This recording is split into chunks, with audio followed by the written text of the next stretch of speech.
অপবাদ দেওয়া এটা অত্যন্ত একটা খারাপ জিনিস। অপবাদ দেওয়া গীবতের থেকেও অনেক বড় গুনাহ। কারণ এতে মিথ্যা ও অপবাদ একসাথে থাকে। যে অপবাদ দেয় সে নিজের আমলকে ধ্বংস করে। কাঠ অর্থাৎ লাকড়ি যেভাবে আগুনকে ধ্বংস করে সেভাবে অপবাদ ছড়ানো শয়তানের কাজ, সেটা মুমিনের কাজ হতে পারে না।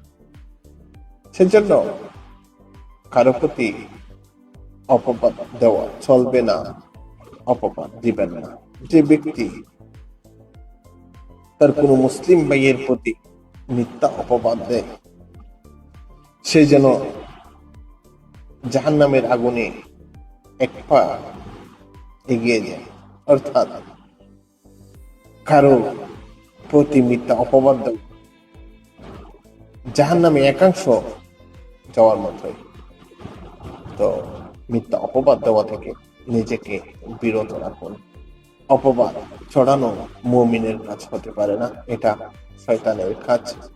যে ব্যক্তি জেনে শুনে কারণ আমি অপবাদ দেয় সে যেন নিজের ঈমানকে আগুনে নিক্ষেপ করে।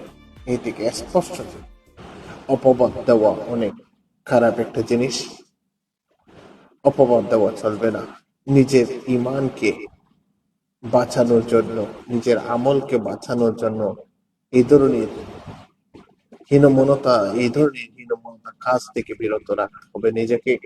না হয় নিজের আমলও ধ্বংস হবে, ঈমানও ধ্বংস হবে, পরকালে নাজাত পাওয়া সম্ভব হবে না।